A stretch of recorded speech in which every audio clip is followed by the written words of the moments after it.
Good morning. Today's Thursday, March 18th, and it's a white cohort day. A reminder, there will be no classes tomorrow due to the faculty and service day. All students, faculty, and staff, don't forget to order your lunch today for next week by 8:45 a.m. today.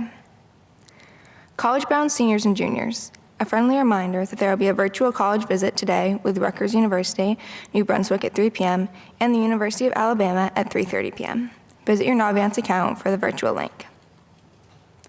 The French Club will meet today in Newell Hall 12. If you would like to join on Zoom, just email Madame Morans for the link at emorans@stjacademy.org. Attention international students. The registration deadline for the April 10th TOEFL is Thursday, March 25th. Any student needing to take the TOEFL should email Ms. McCaffrey at mmccaffrey@stjlabs.com to get the link to the registration form. Please email Ms. McCaffrey with any questions. Were you on the Alpine ski team this winter? Do you miss training gates? Do you still have your speed suit? Please be sure to return your speed suit to either Mr. Eckhart's office or the front desk of the field house. Please do not simply drop it off. Be sure someone gets your name. Replacement costs for each suit is about $250, so please return your speed suit today. Attention poetry lovers. Some fun virtual activities are taking place in our greater community over the next weeks. On Friday, March 29th, there will be a statewide poetry slam held via Zoom from the Barry Aldrich Library at 7 p.m. You can compete, join our own Kat Mayhew, judge, get trained on the spot, or just show up and cheer. On April 10th at 4:45 p.m., there will be a poetry reading hosted at Dartmouth College featuring poets Cleopatra Mathis and Joshua Bennett. And on April 9th at 7 p.m., Peachum Library will be hosting a poetry sharing event. Bring your own work or that of a favorite poet. Please email Ms. McKenzie at jemckenzie@stjacademy.org to obtain the Zoom links for these events. You'll hear her and members of the creative writing class there when you attend. Time to get ready to celebrate National Poetry Month in April. Attention college-bound seniors. Have you started researching and applying for scholarships to help with the college costs? Now is the time. Be on the lookout for an email from the SJA Guidance Department every Friday for updated scholarship opportunities. You can also access the scholarship list through your Naviance account.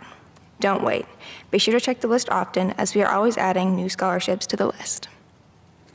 And Mr. Camelia's joke of the week.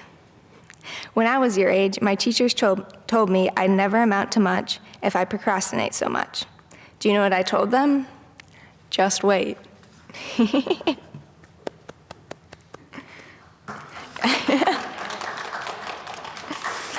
And happy birthday today to John Miller and Chase Elliott. Happy birthday tomorrow to Ari Chambers, Amy Crown, Aiden Rowe, and a special happy birthday to Olivia Augury from her advisory. Happy birthday on Saturday to Cadence, Deweese Crane, Henry Roy, Bella Madeira, and Mason Davis. And on Sunday to Victor Akini, Beckett Jewell, Anya Fannin, and Rolf Erlen Kilula. Don't know how to pronounce their last name, Rolf, sorry. Have an excellent day. That's bad.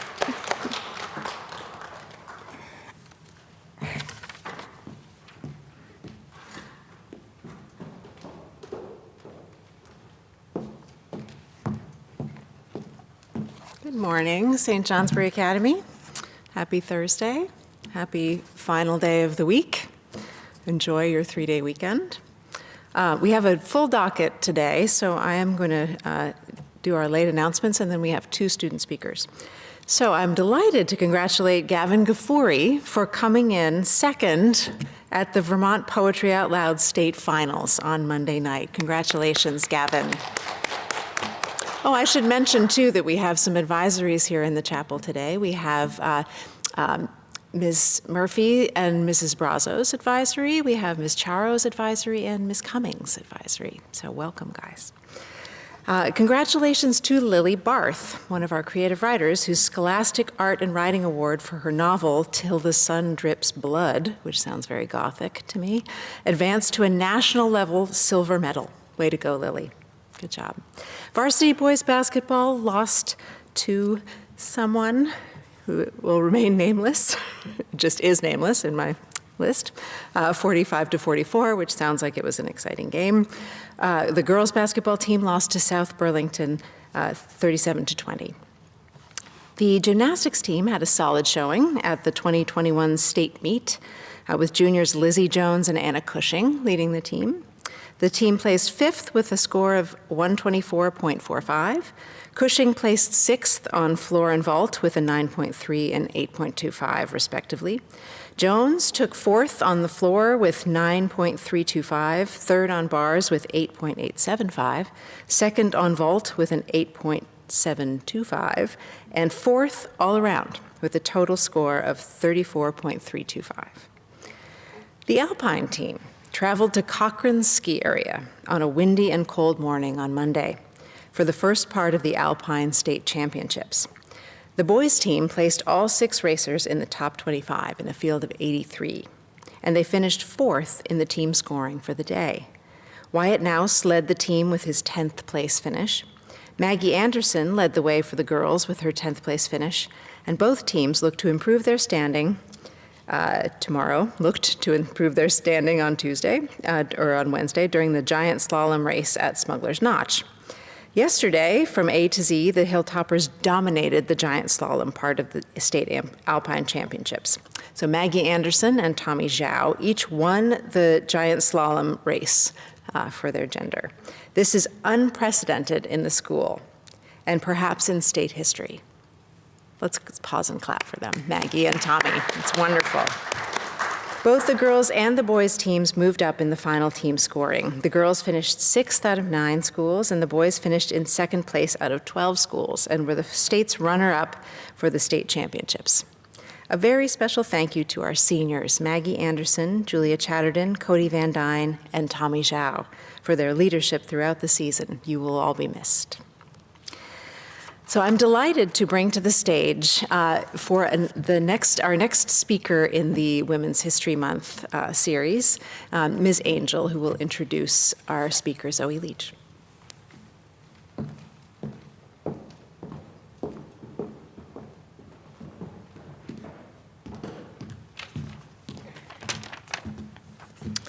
Good morning, Academy School. So I'm excited to introduce our next guest speaker in our National Women's History Month speaker series. It is with excitement that I welcome Zoe Leach to the podium this morning. Many of you know her because this stage right here is kind of like her second home. You've seen her bring down the house in several St. Johnsbury Academy Theater productions. She's a member of the Hilltones. She is a much-loved member of the class of 2022. Today, I welcome her to the stage to share a perspective worthy of your thoughts. This morning, Zoe continues to shine the spotlight on the many strengths, accomplishments, and heroism of a gender that was once dismissed as weak, submissive, and too emotional to ever really make a substantial impact on society. Zoe begs an important question, and one that deserves our thought. Why do we celebrate the accomplishments of women just 1 month out of the year? So without further ado, please welcome Zoe Leach to the podium.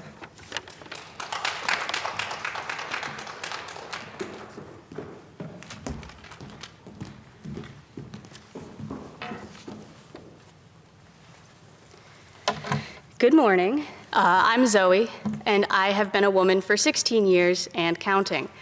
It's fun. It's shaped my experiences and my outlook on life, my hopes and my fears. I hope one day to make as much change as my ancestors and all the powerful women I hear about in history books. Women's History Month dedicates the month of March to the brilliant women of the past whose contributions to society went largely unrecognized. But I don't think Women's History Month should exist. That's not to say it isn't important. Centuries of female contributions being swept aside prove its importance. So much has been created by women that no one recognizes, and that is why we have Women's History Month. I hope that in my lifetime, we will stop celebrating Women's History Month, that we will stop needing to celebrate it. In an ideal world, women's contributions would be highlighted in history classes year-round. Still, unfortunately, history is always written by the winner. The Matilda effect is a term that was coined by science historian Margaret W. Rossiter in 1993. It describes the phenomenon of women's scientific achievements being credited to male colleagues. There are many female scientists whose achievements were squashed by the Matilda effect, and we can never really know just how many scientific achievements can be credited to women. Nettie Stevens discovered sex chromosomes in 1905. However, many authors credit her colleague, Edmund Wilson, for the discovery, or Rosalind Franklin, whose work was crucial in the discovery of DNA's structure. She was never nominated for a Nobel Prize, and her work is largely recognized posthumously. However, 3 men that used her work for theirs were awarded the Nobel Prize. These are the cases that we know about, but there are likely many, many more. And Women's History Month is meant to be the remedy to cases like these, but women's contributions are suppressed by those who are more powerful.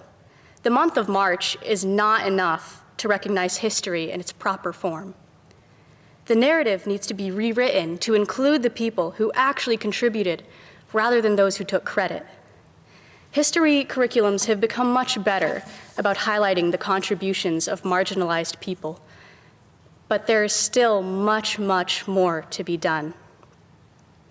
This chapel talk will not be 4 minutes of ranting that leaves you angry by the end.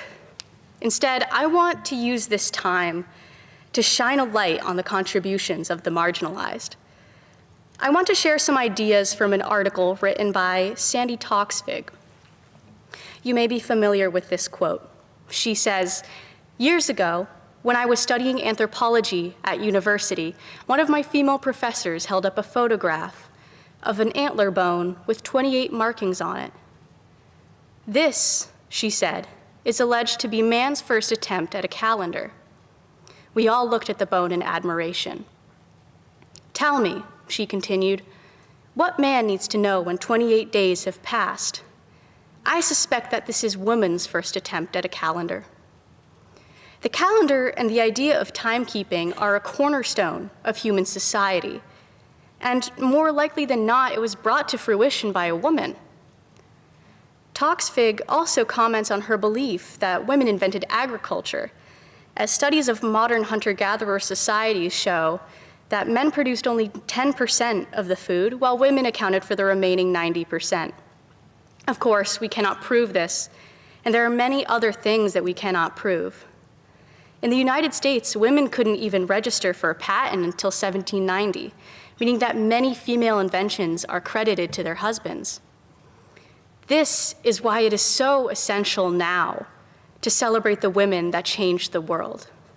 They were not recognized at the time, but we can finally celebrate these truly brilliant inventors and activists with modern technology and resources.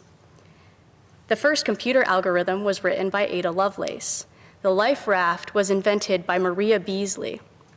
Hedy Lamarr's invention of wireless transmission technology paved the way for Wi-Fi, GPS, and Bluetooth. You can thank women for hundreds, if not thousands, of other cornerstone inventions. And I believe that now is the time to start doing that, all 12 months of the year, and for us to realize that women's history is human history.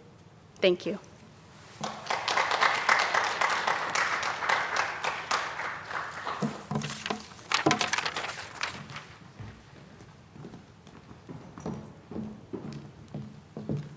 Thank you so much, Zoe. I feel like we talk about this in the abstract a lot. We say women's history deserves to be recognized. So I'm so delighted that you pointed to some real examples of how that's true. So thank you so much, Zoe. So I'm delighted to welcome Griffin Sukeo to the stage. They are part of Tom Lovett's, Mr. Lovett's public speaking course, and are going to speak on transgender rights. Please welcome Griffin to the stage.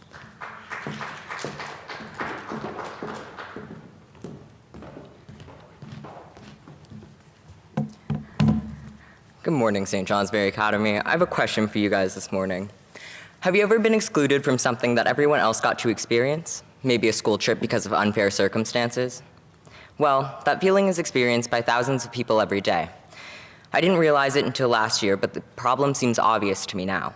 It's one of the many issues the media has. It doesn't equally represent minorities in TV, especially LGBTQ people and people of color. When a lot of people were growing up, they could find characters in shows that look like them, have gone through the same stuff as them, or even love the same people as them. All in all, positive representations of themselves. However, this isn't a luxury a fair amount of minorities have experienced. This issue, negative portrayals of minority, has been around since the beginning of TV. Even well-known companies such as Disney have racist pasts. For example, in Peter Pan, Native Americans were referred to as what is seen as a slur against the group. The exclusion of characters is prevalent, whether that be from racism, excluding people of color from children's shows, or only showing them as horrible stereotypes, or homophobia. This lack of representation affects kids all the way up to adulthood. In 2018, GLAAD, an American non-governmental organization whose mission is to stop the defamation against the LGBTQ community and to promote education and acceptance, conducted a study of primetime TV and the characters within it. They found that only 40% in the 901 primetime TV shows were people of color. Studies have proven that the mental health of young people is affected when they can't find representation in the mass amounts of TV they consume. Julie Dobro, a Tufts University lecturer who specializes in the Department of Child Study and Human Development, states, "There is a relationship between low self-esteem and negative portrayals of racial groups in the media." Now, it isn't always hatred that blocks the production of diverse characters. Sometimes it's fear. In 2005, there was an episode of Arthur that featured a lesbian couple. Nothing graphic or inappropriate, yet the US Secretary of Education demanded that the episode be taken off air, or PBS would have to return some of its federal funding. Another example comes from the episode titled Mr. Ratburn's Wedding from 2019. The episode features a gay couple getting married. Again, there was nothing inappropriate, yet the episode was banned from airing in Alabama because of the LGBTQ representation. Programming director Mike McKenzie claims that airing the episode would have broken the trust parents have with Alabama public television. Fear keeps diversity at bay for a lot of companies, and by doing so, harms the next generation.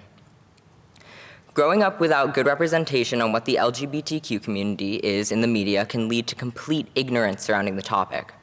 Ignorance leads to hate, and hate leads to what is sometimes undoable harm.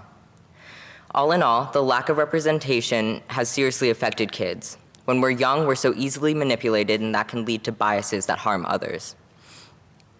Now, a lot of you might not have felt what I've described here today, but I'm living proof that the lack of representation is a huge issue. As a member of both of these groups, I felt the absence of representation quite a bit. Growing up without representation was hard, to say the least, seeing as I didn't feel right in my own skin, but I didn't know what was wrong. I didn't have resources that could lead me in the right direction. As I was a kid, I didn't really have internet access, so a lot of my out-of-school education came from the TV, where no one seemed to feel what I was going through. The lack of representation I experienced hindered my ability to be who I am for years. Maybe a more relatable example is having a classmate who is completely unaware of a group that exists. That's another reason why representation is so important. If we see different types of people in shows while growing up, there won't be such a shock when they realize that these people are real. 40% is not enough. In the future, we need the negative stereotypes we see in TV to disappear. Representation is on the rise and needs to continue to be for the next generation. Everyone should have a bit of representation, and while it might take some time, it is achievable. Thank you.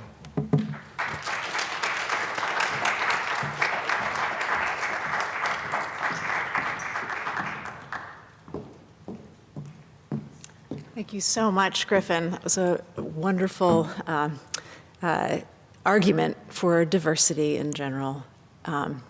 Thank you so much, both of our speakers. Thanks, advisories, for being here. Have a wonderful 3-day weekend. Have a good day today.